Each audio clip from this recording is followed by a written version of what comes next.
जब भी पत्नी शब्द सुनता हूं ना, भगवान की कसम ऊपर से नीचे तक कांप जाता हूं। मैं बाकायदा अपने ससुर जी के पास पहुंचा, उनके दोनों पांव पकड़ लिए। मैंने कहा क्या आइटम छमाया है? वो मुझे कोने में ले जाके बोला, बेटा मेरी सोच, मेरे पास तो इसकी भी माँ है। 2-3 दिन पहले जो करवा चौथ गई है, ये संजय लिया उसका प्रभाव है। महिलाएं अपने पति को भगवान की तरह पूजती हैं, मगर मजाल कि उस भगवान को कोई दूसरा पूज ले। बहुत अच्छे भाई, कितनी दर्द। बहुत अच्छे गोविंद, आरती उतार देती है उसकी। सच बता रहा हूं, अभी पार्थ नवीन मेरे से पूछ रहा था, भाई साहब पत्नी इज्जत नहीं करती, क्या कारण है? मैंने कहा भाई पार्थ ये तो नहीं मालूम कि क्या कारण है, लेकिन ये बात तूने मुझसे पूछकर जो मुझे इज्जत दी है, मेरी 7 पीढ़ी तेरी शुक्रगुजार रहेगी। बोले भाई साहब क्या आपकी भी नहीं करती? मैंने जो जवाब दिया थोड़ा इंटरनेशनल जवाब है, बस यहां से दिमाग लगा के सोच लेना कि मैं क्या कहना चाहता हूं। बोले भाई साहब क्या आपकी भी नहीं करती?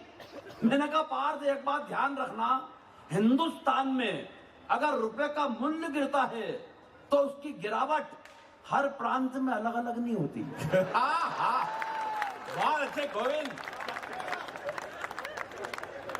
अरे सच बताओ, बोले क्यों नहीं करती?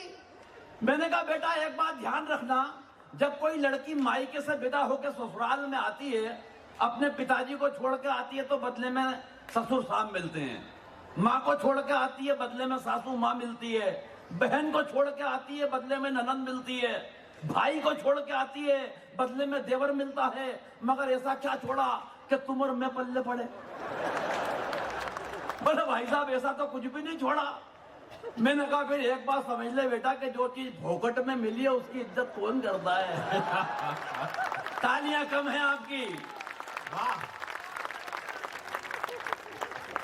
मैं तो सच बता रहा हूं भगवान की कसम, जब कोई पति पत्नी की कविताएं यहां से सुनाता है ना शैलेश भैया, इस पे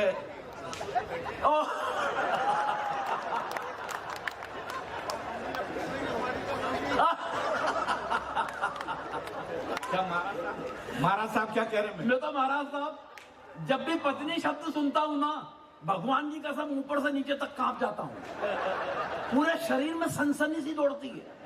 मुझे 27 बरस पहले का वो दृश्य याद आता है जब पंडित जी ने 7 फेरों के वक्त मुझसे कहा कि बेटा ये सिंदूर की डिब्बी लो, इसे खोलो और इसकी मांग भरो।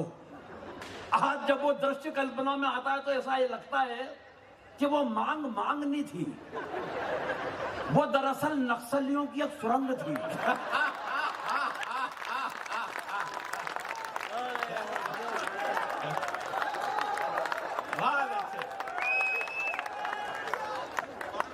और तालियां तो इस बात पे बजाना कि सुरंग भी वो वाली थी जिसमें मैंने अपने हाथों से बारूद बिछाई है।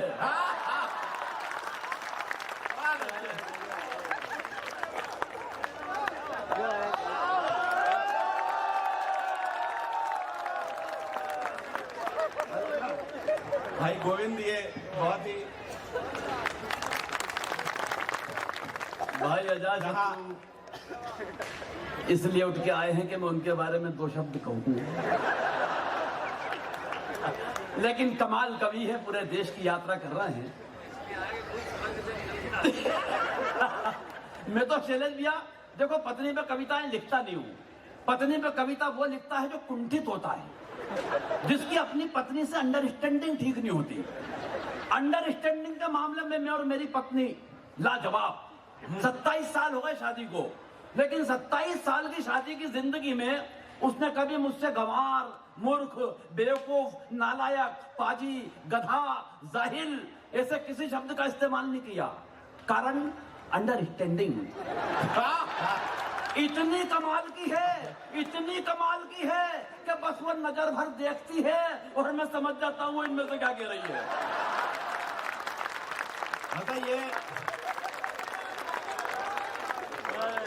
पहली बार है जब महाराज साहब इतना खुलकर हंस रहे हैं। मैं किसी सारे कार्यक्रम में मैंने नहीं देखा होगा। ये उनका साहस है साहब। महाराज साहब के लिए जोरदार तालियां बजे यार।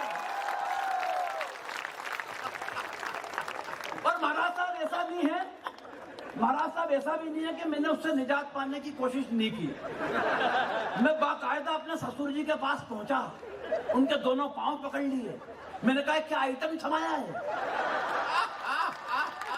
जिंदगी दुश्वार करके रख दी, परेशान करके रख दिया, न जीने में न मरने में। भाई साहब मेरी सारी तकलीफ उन्होंने सुनी, फिर मुझे एक कोने में लेके गए, और कोने में ले जाने के बाद जो उन्होंने एक पंक्ति बोली, उस पंक्ति को सुनने के बाद मैं अपना सारा दुख, दर्द, तकलीफ, कष्ट, वेदना, यातना सब भूल गया, और मुझे उनसे सिंपैथी हो गई।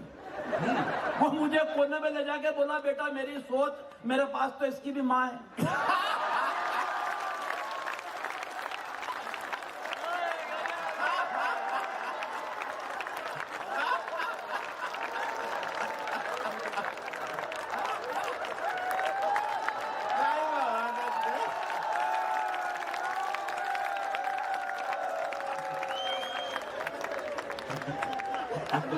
तू नीचे उतर, अगर उदयपुर से तू सही सलामत चला जाए।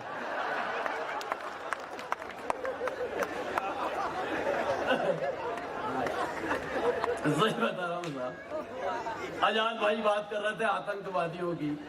देखो आतंकवादियों की कोई गलती मैं नहीं मानता, मैं बड़े जिम्मेदार मंच पे हूँ, और अगर ये टिप्पणी कर रहा हूँ तो समझ लेना क्यों कर रहा हूँ। आतंकवादियों की कोई गलती मैं नहीं मानता। अरे हिंदुस्तान की मिट्टी की गंध ही इतनी सौंधी है, इतनी प्यारी है कि बेचारे पैदा तो कहीं पे होते हैं लेकिन मरना यहाँ आके चाहते हैं। वाह, कोई मतलब नहीं है। और देखो कोरोना के बाद आप हंस रहे हो यार, बड़ा मजा आ रहा है। सच बता रहा हूं, सरकार ने यह जरूर कहा है कि हमारे बीच 2 हाथ की दूरी होना चाहिए, मगर किसी भी देश की सरकार ने यह नहीं कहा है कि आपके दोनों हाथों के बीच में कोई दूरी होना। वाह वाह। इसलिए उस दूरी को खत्म करो। कोरोना का एक किस्सा भाई साहब मेरे को यह भी याद आ गया कि पत्नी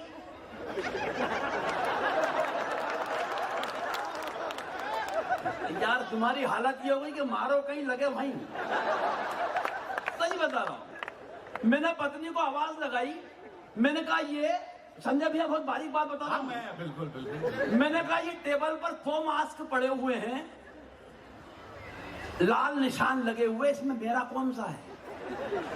पत्नी बोली क्या, सुनो जी, वो जिसके अंदर अंदर लिपस्टिक के निशान नजर आ रहा है वो तो मेरा है।